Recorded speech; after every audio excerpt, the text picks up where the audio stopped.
Hi there, Retro PC Durham, and this is Chris bringing you another machine. So we have a lovely Compaq Presario system. This is a CQ5210F, just rolls off the tongue part number base system. So I have mentioned before that it's great when I get these, number one, getting these OEM systems because they usually come, every OEM system they have to sell with your OS.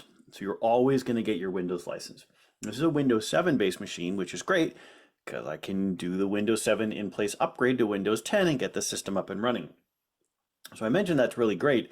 However, that doesn't always mean that the system's going to run all that well from a performance perspective. And this is certainly one of those cases where while it's a quote unquote modern system, it is certainly not of the highest level of performance. So taking a look at the front of the system here, we'll just take a quick look and I'll show you. Down at the bottom here, we had some photos here. There's a AMD Athlon X2 sticker, the Windows 7 sticker, and an NVIDIA GeForce sticker. So I'm assuming when I got this system, it did not have any video cards installed in it. I'm assuming it must have had a video card installed, or maybe the onboard graphics were NVIDIA. I'm not sure if that would be the case, but multimedia, optical drive, there's a DVD multi-burner here, so that's pretty helpful. Lights on the panel here, and then we'll go on this side here first. So pretty good airflow in the system overall. I found interesting, for an OEM based PC, you don't always see that where they've thought about making sure that they're letting some stuff in. So this is the original specs of the machine. Athlon, which is still in here, an Athlon 2 X2 215 dual core processor, a license there for Windows Windows 7 Home Premium 64-bit. Ooh, 64-bit. That was a big deal back when this machine came out. 3 gig of system memory, which I'm pretty sure is actually, it's not the same memory DIMMs because I don't think it even had 3 gig when I got it. In fact, I don't think it had any memory in it. But I believe I have 3 gig in it now as well. And then it came with well, I didn't get it with a 500 gig hard drive, but apparently it originally came with a 500 gig hard drive, which at this point in time was a pretty big hard drive to be putting in one of these systems. So certainly, whoever had the first life, I hope they got a lot of love out of this system. So coming around to the back here, we'll take a look at the rear of the system. This is not the original power supply that came in this box. Again, I think the power supply was missing out of this system as well. It was in pretty empty shape. So I had to install another power supply, fit another power supply in here, and I had to actually, to get it to fit, because this is OEM, so I think the power supply that was in here was specifically built by HP to put into this box. I had to cut the case a little bit to make it fit. But I got it in here, and it's got that power kill switch, which is always nice to have on the power supplies. And then we got a different video card that's installed, which you'll be excited to see, I'm sure. And then there's a couple more standoff or cutouts here for some additional ports here. I think what these would be here is if you added like additional USB ports to the system, maybe. There might be headers. We'll take a look when we open it up here. On the system board here, we have integrated sound, Ethernet, a couple USB ports. Still back in the day where we had PS2 connections or before we started putting PS2 ports back on motherboards for gamers, we had the PS2 keyboard and mouse ports. And then I just taped off here the VGA port that was on the system board here, just for when this goes to its new home, that the people who are hooking it up realize that they need to be using one of the ports on the video card, or they're going to have some challenges with the video performance. So we'll come around to the side here, and we'll see again some good openings there for airflow, and then the power button. Nice It's a nice sound, is on the side here. So let's take a look inside. One screw holding the holding this on. I'm pretty sure, like, this didn't have a screw when I got it. I'm pretty sure that there was a thumb screw here previously, because it's got that look, the way it's kind of notched out, and there isn't a notch. Actually, the metal might have been pushed out on the case here. It might have actually come out before. Anyways, I have a feeling that this was thumb screw before, and it's gone now, obviously. Put this down here and we'll take a look at the inside here of the case. So when I got the system, as I said, it was missing a lot. There was no hard drive in the system. So it did have the media drive, the DVD burner. There was no video card installed, and I'm pretty sure there was no memory installed either. So it was pretty empty, and it was dirty. This system was dirty. I took the system board. Again, there was no, either the power supply that was in here was dead or they didn't have one. I don't honestly remember. It's been quite a few months since I got this particular one donated, but this was filthy. I had to completely remove everything out of the system to clean it. Took the front panel part off here as well to clean out everything from here. It was just disgusting how much crap was in it. But the good thing was there wasn't any corrosion or anything that would have meant that the system case itself is kind of in, not in the best shape to be used in the future. So that was a good thing as well, that it cleaned up well enough. So we got the board back in here, repasted this processor to make sure that there wouldn't be any problems with thermals on that. Installed new memory DIMMs. So again, I'm pretty sure I've got 3 gig worth of RAM installed in here to be able to operate. No floppy disk drive installed, but there is on board the ability to do that. Power's hooked up. There was 4 SATA ports on this system to be able to hook up to things. I'm using 2 of them. One of them to power the DVD burner that was already in it, and then we added in a hard disk drive on this one, and I think it's not too big here, but this is an 80 gig hard drive, which again, for what I'm purposing these systems for, to just be going in and sitting in a computer lab, think for little kids or for people who are down on their luck trying to get their life restarted after making some bad decisions, and they want to get online and do some, home or online training, that type of environment. This is more than enough box to be able to handle that for multiple users. So what else did we have to take care of? The battery, CMOS battery, was either dead or missing on this one, so I did replace that. I've got a stack of those that I bought a while back to be able to put into boxes. And then the crowning glory of this entire system that I know that every PC lover will enjoy is the fact that I've installed in this system a glorious Zotac GT210, one of the most inglorious GPUs ever to be made. But keep in mind, this is not for gaming. So this 1 gig GT210 is the perfect kind of video card to be able to handle general graphics work. It will have no problem serving up web-based content.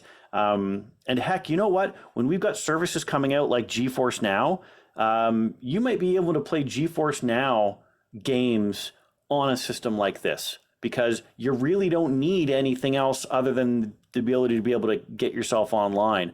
I'm kidding.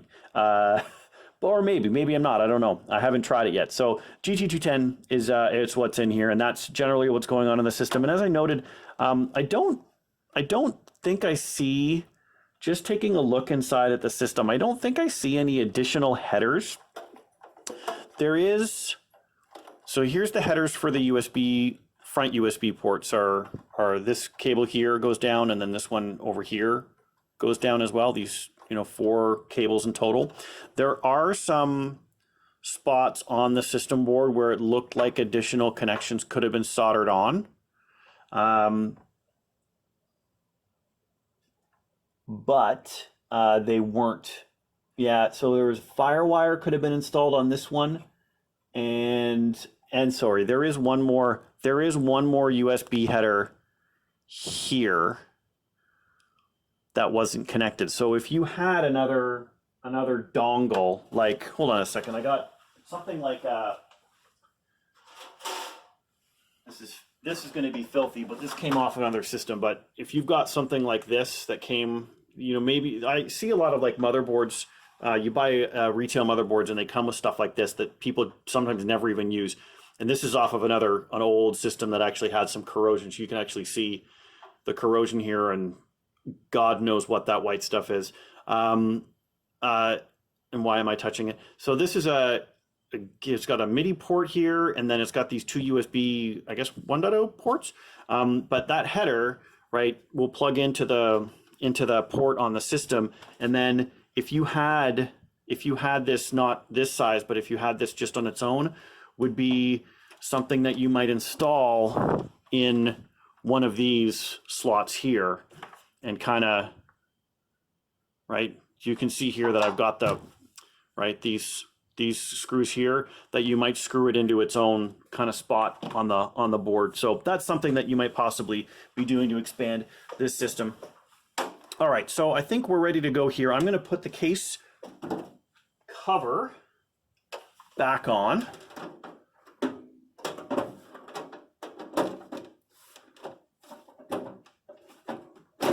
Almost there.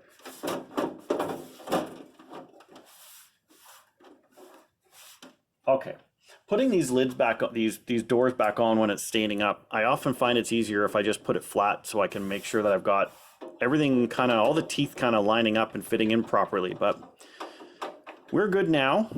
We're all locked up, and we're gonna get ourselves powered on, and yeah, that's what we're gonna do. So let's get a move on that.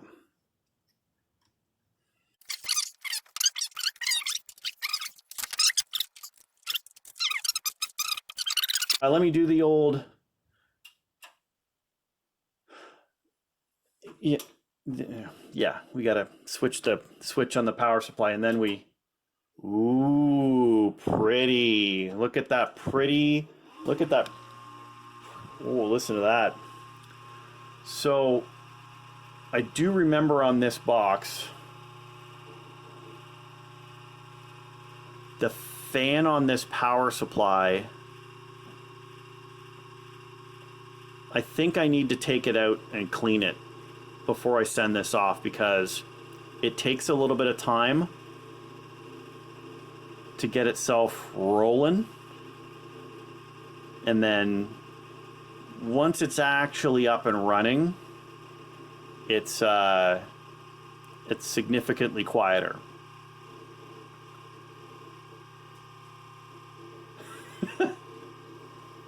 The fan is actually, I think, drowning out the sound of the hard drive churning, trying to do the boot. That's pretty funny. All right, well, let's do the little monitor shift, the little screen shift here, and go and connect up to our monitor here. And my apologies for the jankiness of this, and then we're just gonna twist the light away here. Okay, so we are looking at the screen here. Boot up was pretty quick on this system. I guess I plugged my mouse into a different USB port, so it's telling me that it's reinstalled it. All right, so system up and running. While the fan is churning away a little bit, it did. There we go.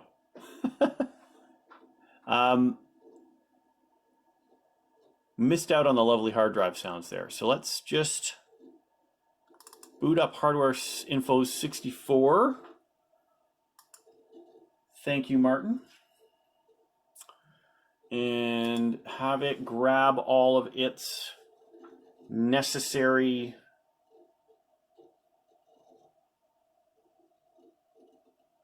bits and pieces. So on this system, as I mentioned when we read off the label here, this is a AMD Athlon 2 X2 215, and it is a stepping DA-C2 Dachshund, whatever that is. Codename Rigor. I don't know. So this is a two-core. A non-hyper-threaded. So kind of like a, that's what the things were. 2 gigahertz processor. So it's fine for being able to run, again, Windows 10, that type of environment. Again, hard drive being one of the biggest challenges with these older systems. This is a SATA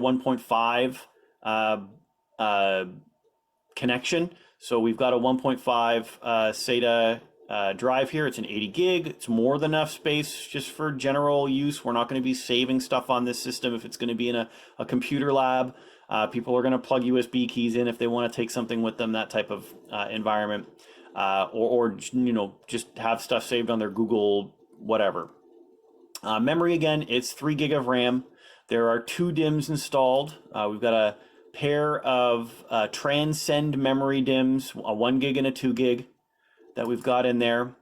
And then the video card, as I mentioned, the glorious GeForce 210s. This is a Zotac GeForce 210, 1 gig. That horrible slow DDR2 memory. It is DDR2 memory in the system as well, so another one of those cases where the memory in the video card and the memory in the system are the same, so you're not getting any extra performance, but at least you've got a dedicated video card with dedicated video RAM and a dedicated video chip, not having to pull system resources away from the processor to do that work as well, and pull from system RAM to be able to draw.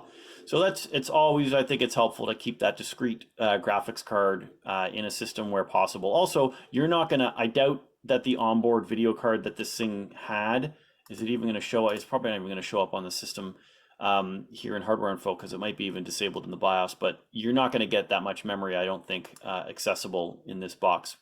Anyways, that's where the system sits right now. Again, we haven't been running for very long, but the system board here we see running in that 45 to 48 degree range, which I see kind of often in these systems where you've got the PC chip or the voltage regulator on the board, depending on which sensors actually report on these boxes. They run it around this range because they usually don't even have a heat sink on them, so they're just kind of picking up their own heat and drifting off their heat ambient through the system that's getting sucked through from and pushed out through the processor fan and the power supply fan. You can see the drive temperature at the front, grabbing most of that inlet, and the CPU temperature. They're staying nice and cool, right? 21 degrees. Again, they're not being pushed very hard right now.